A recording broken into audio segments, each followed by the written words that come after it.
Biden visits Oklahoma on 100th anniversary of Tulsa race massacre. President Joe Biden will visit Tulsa to British car jumping back with a bang.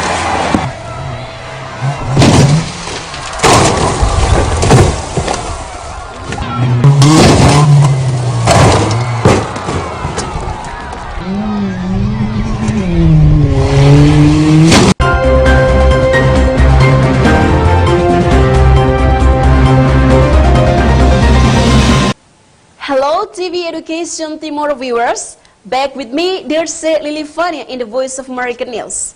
I will be accompanying you in a few minutes with many kind of information which will provide you to the real news in which is taken factually and actually in international. We announce the VOA news through the TV Education Timor channel which cooperate with the Voice of America. Well, let's begin the news for today. United States President Joe Biden visited Tulsa, Oklahoma this week as part of the 100th anniversary of the Tulsa race massacre. The visit comes as the United States reflects on its legacy of slavery and racial violence. Michelle Kuhn reports for VOA. At a time when many Americans are discussing race, President Joe Biden will visit Tulsa Tuesday to be part of the commemoration of the 100th anniversary of the Tulsa Race Massacre.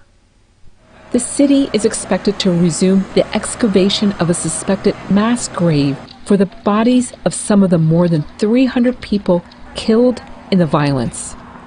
The trigger for the massacre was the arrest of a 19-year-old black man accused of assaulting a 17-year-old white girl.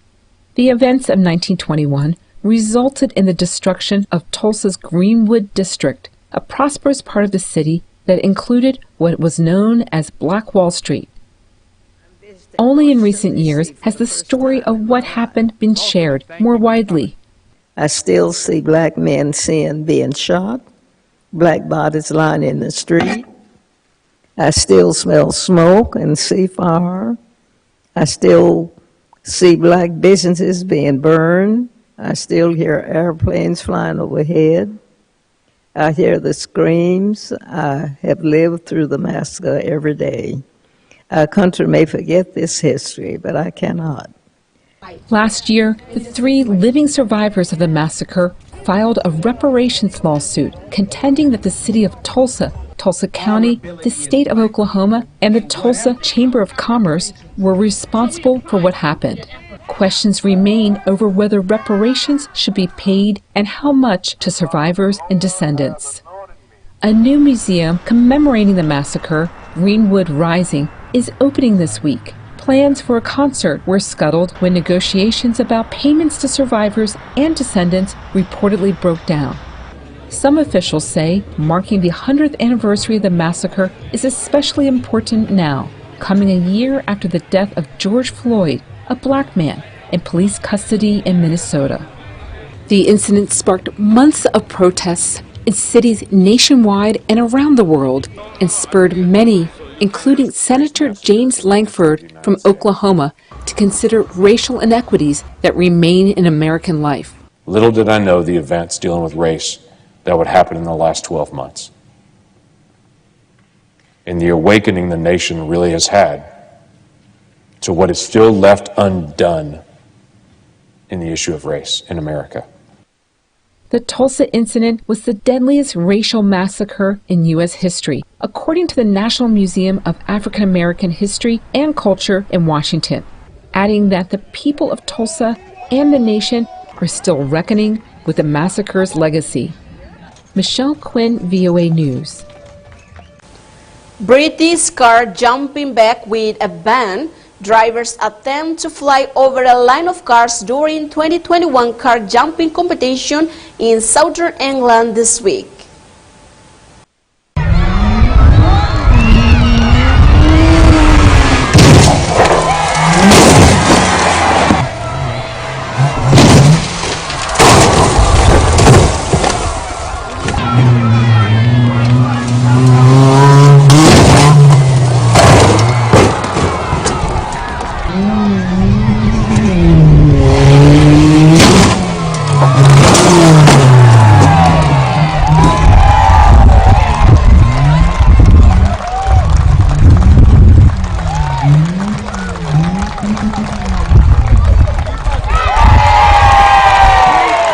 eco-friendly farm practice grow in Senegal.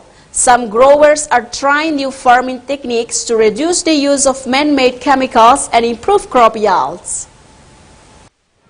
Outside the Senegalese town of Rufisque, a group of farmers is using techniques that respect the environment, protect health, and produce good harvests. The method is called agroecology. Hyoung-bae is among 125 growers using these eco-friendly techniques to promote sustainability. After taking agroecology courses, he is testing the method of not using synthetic fertilizers or pesticides to grow crops. Chemicals are overused, putting the producer himself in danger. Usually, they give me headaches, stomach aches. You have the impression that something is wrong inside you. So, in an experiment, Balde set up 2 plots of 100 square meters each, with help from an expert at the Senegalese Institute for Agricultural Research and from an agricultural engineer. In one plot, Balde planted onions using chemical fertilizer and hybrid seed. In the other, he planted them using agroecological techniques. En ce qui concerne l'engrais chimique, il fallait le remplacer avec un engrais organique. We replaced chemical fertilizer with an organic fertilizer of composted manure. We tried to enrich the soil with nutrients, for example, with phosphorus, with potassium. Par exemple, avec le phosphate, avec le potassium. When the time came to harvest the onions, the agroecological plot yielded a bigger harvest, 469 kilos. The other produced 437 kilos. Almost a dozen growers gathered to check out the results. With our grandfathers, we use pesticides and other chemicals. If we were simply told to leave the old ways, it would be a little hard. But with these comparison plots, we have seen that is a question of will. Agricultural engineer Mamadou Lamining, who is also a project manager for the non-profit group GRDR, does not believe in pressuring growers to switch to more sustainable practices. He wants them to discover the benefits for themselves. Our approach, what is it? Set up comparison plots to allow producers to see agroeconomic performance in terms of yield, effort, expense. They can be convinced to transition to agroecology. Some growers say they want government subsidies to help transition to eco-friendly techniques and to compensate them for potential losses. Agroecology enthusiasts like Balde predict overall gains for people and the planet. Alissa Mekogo-Fernandez for VOA News, Rufisque, Senegal. South Korea adopts smart technology on public transportation for visually impaired.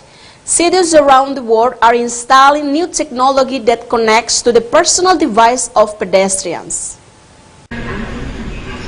Park Hyoung-bae doesn't leave home much without help from his mother or other guide.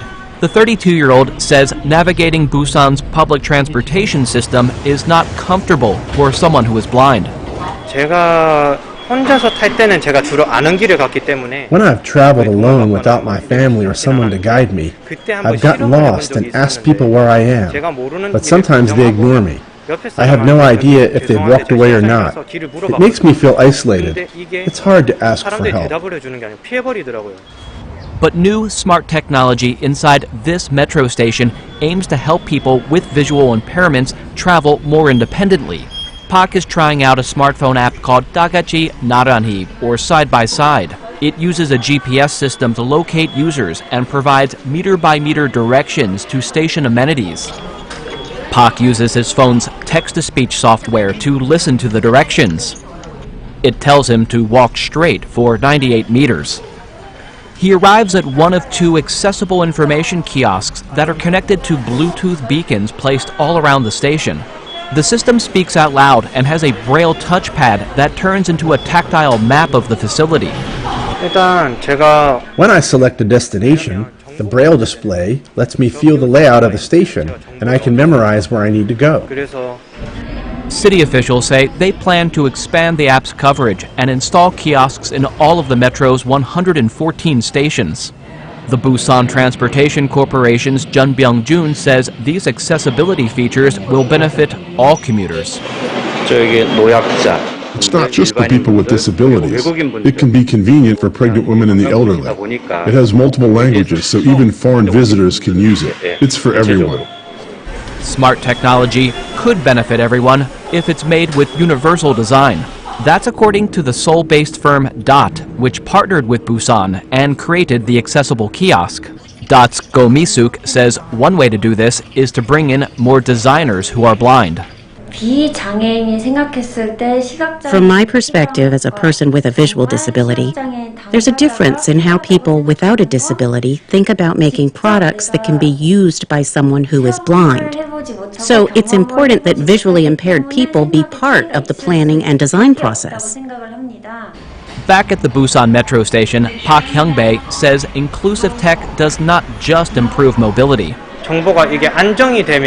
Non-disabled people don't often see people with a disability using the subway. If the technology makes it easier for us to use public transportation, I think the overall perception of people with disabilities will improve. And that, he adds, brings down social barriers. Jason Struther for VOA News, Busan, South Korea. The sommelier and wine steward find a creative solution during the restriction of the pandemic.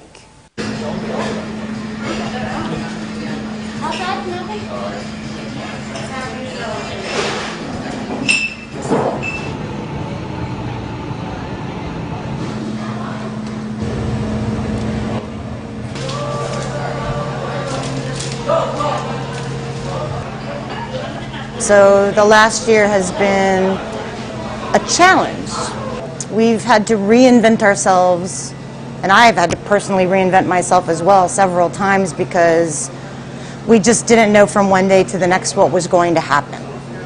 You know, we have always done these fabulous monthly wine tastings, and those were always a, completely full restaurant. Me talking to the crew about the wines while Jackie's in the back making the plates and with her kitchen crew. Jump to France with classic jumper wine. We are going to taste some Pinot Noir. It will be fantastic. And that just became an impossibility because the tables all have to be 6 feet apart seated. And what that meant for us at the end of the day was that we had 5 tables total inside. So we decided to do them virtually and continue to do them virtually because we still can't seat to full capacity. We're on Facebook Live. I'm Jackie Coppage. And I am Terry Adamson. And we are the Foxfire Fun Girls. Yay! And we're celebrating First day of spring. First day of spring. Customers pick up their food and wine on the day of the event, take it home, set it up however they like, and then tune in to watch us. And it's me and Jackie. Instead of her in the kitchen and me out front, it's both of us together. That's actually been kind of cool because it's more interactive, at least for me and Jackie. Doing some research, we learned a lot about. We certainly get to have conversations, genuine conversations, live with our guests about the food and the wine, and it's not just me, it's chef too. So we think that's awesome. And virtual basically means we're unlimited in terms of the number of people who want to participate. It kept us afloat at least 1 month for sure, just to have that boom. Because the first couple that we did, people were so cooped up and so they couldn't wait to participate in it.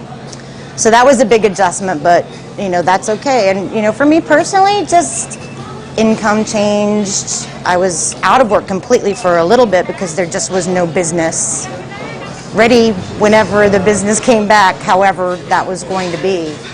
And so we've been taking it 1 day, 1 week, and 1 month at a time. There are many nights that I really wanted just absolute silence when I got home.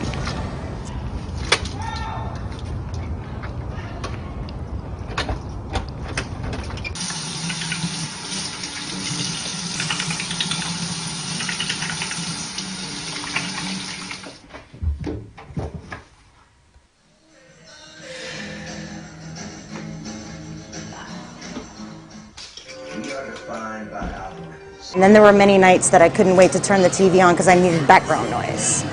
I'm telling you, there were nights when I would be watching a comedy and I would burst into tears and stay in that position crying for a good half an hour for no particular reason, nothing specific that triggered it or whatever. And it was just a release of stress and a lot of sleeplessness for a while too.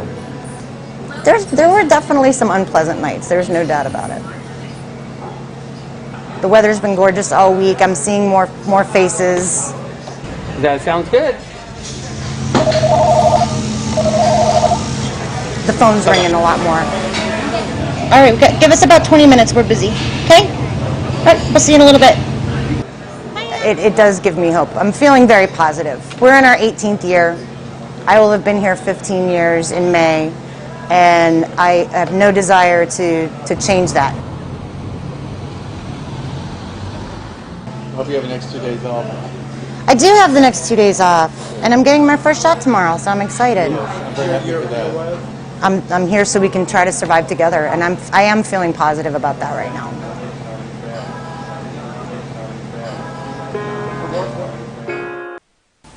Well, TV Education Timor viewers, that's all the news for today. And don't forget to keep following the COVID rules by how to protect yourself from the virus. By wearing a mask, keep washing your hand, and keep social distancing. For more information, please call us on number below. I'm Lily Fania and all crew of VOA and TV Education Timor. We would like to say thank you so much for watching. Have a great day and see you all next time.